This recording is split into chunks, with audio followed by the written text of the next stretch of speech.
Iran, America, Israel యుద్ధ పర్వం ముగిసినట్టేనా? చర్చలు సజావుగా కొనసాగుతాయా లేదా రచ్చగా మారి అలజడులు సృష్టిస్తాయా? ఇరాన్, అమెరికా చర్చలు అటా ఇటా ఎటు? అసలే చమురు సంక్షోభంతో ప్రపంచ దేశాలు అల్లాడిపోతున్నాయి. 40 రోజుల పాటు సాగిన పరస్పర దాడులు ముగించాల్సిన సమయం అయితే వచ్చేసింది. ప్రపంచ దేశాలకు ఉపశమనం కావాల్సిందే అనే పరిస్థితి కూడా తలెత్తుతోంది. మరి ఈ సందర్భంలో ఇరాన్, అమెరికా ఏం చేయబోతున్నాయి? శుక్ర శనివారాల్లో జరిగే శాంతి చర్చలు సఫలమవుతాయా, విఫలమవుతాయా?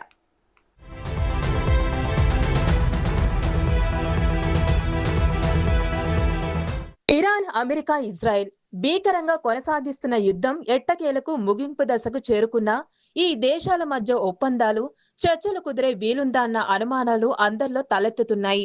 ఈ యుద్ధంలో దారుణంగా దెబ్బతిన్న ఇరాన్ ఇప్పుడు చాలా మొండిగా వ్యవహరిస్తుంది. తనకు లభించే అంశాల విషయంలో ఎట్టు పరిస్థితుల్లోనూ రాజీ పడరాదని నిర్ణయించుకుంది. అమెరికాకు లోలోపల మండుతున్న ప్రపంచ దేశాల దృష్టిలో విలన్ గా నిలవడం ఇష్టం లేక బలవంతంగా ఆ ఒప్పందాలేంటో చర్చించుకుందాం రమ్మంటూ ఇరాన్ కు కబురు పంపింది. ఈ చర్చలకు పెద్ద మనిషిగా పాక్ వ్యవహరిస్తుంది. మరి పాక్ అనుసంధానకర్తగా ఏ మేరకు విజయం సాధిస్తుందో, తద్వారా ఆ దేశం ఆశిస్తున్న ప్రయోజనాలేంటో స్పష్టంగా తెలియడం లేదు.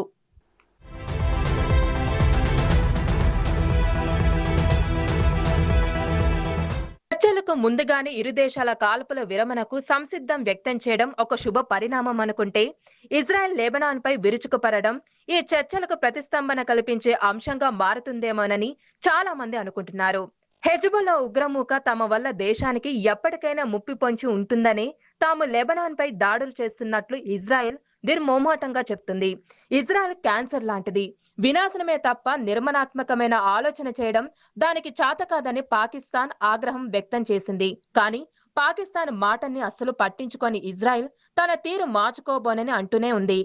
లెబనాన్ పై దాడుల అనంతరం ఇరాన్ రగిలిపోయింది. ఒక పక్క శాంతి చర్చలు అంటూ మళ్ళీ ఈ దాడులేంటని వాదిస్తుంది. ప్రతిస్పందనగా వెంటనే హార్మోజ్ జలసంధిని మూసివేసింది. మరి ఇంత పెద్ద యుద్ధంలో ఇరాన్ వద్ద ఉన్న ఏకైక పవర్ఫుల్ ఆయుధం హార్మోజ్ జలసంధి మార్గమే.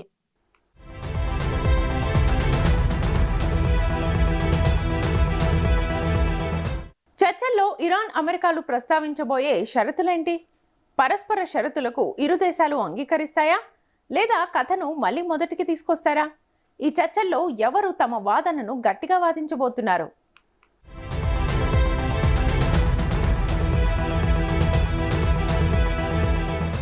ఇరాన్, అమెరికా చర్చలకు ముందుగానే కొన్ని అంశాలు సిద్ధం చేసుకున్నాయి. మొదటిగా 15 షరతులు విధిస్తే బదులుగా ఇరాన్ 10 షరతులతో ముందుకు వచ్చింది. అయితే అమెరికా తన కండిషన్లపై పెద్దగా పట్టుబడలేదు. ఎందుకంటే అది చేయాల్సిందంట చేసేసింది. అసలు యుద్ధానికి కారణమే అమెరికా అని, ట్రంప్ దుందడుగు తనకే అని ప్రపంచ దేశాలు కోడై కూస్తున్నందున మొదటిగా ఈ అపప్రద నుంచి బయటపడాల్సిన అవసరం అమెరికాకుంది. అందుకే చర్చల్లో మైతక వైఖరి అవలంబిస్తుంది. అణుశుద్ధి తక్షణమే ఆపాలని, హార్మోజ్ జలసంధిని తెరవాలన్నదే అమెరికా ప్రధాన డిమాండ్లు. సాధ్యమైనంత త్వరగా యుద్ధం ముగిసి సాధారణ పరిస్థితులు నెలకొనాలని అమెరికా భావిస్తుంది.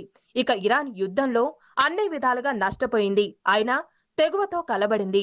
అమెరికా ఇజ్రాయెల్ కు ఎదుర్కొన్నది. అందుకే దెబ్బతిన్న దేశంగా తన షరతులు గట్టిగానే వినిపిస్తుంది. కాకపోతే ఇరాన్ కు కూడా ఇక యుద్ధం చేసే ఓపిక, శక్తి లేదు.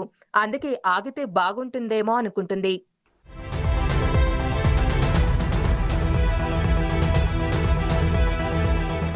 ఇరాన్ చర్చల్లో యుద్ధం వల్ల కలిగిన నష్టానికి పరిహారం కోరుకునే అవకాశం ఉంది.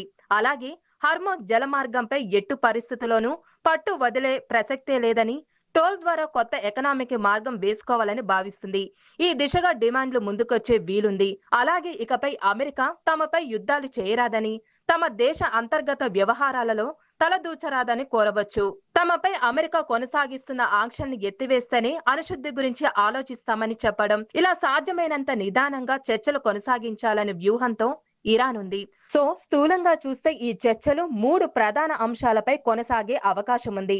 1, లెబనాన్పై దాడులు ఆపివేయాలని. 2, అణుశుద్ధి కార్యక్రమాన్ని మానుకోవాలని. 3, హార్మోజ్ జలసంధిని బేషరతుగా తెరవాలి. మరి ఇరాన్ ఎలా స్పందిస్తుందో?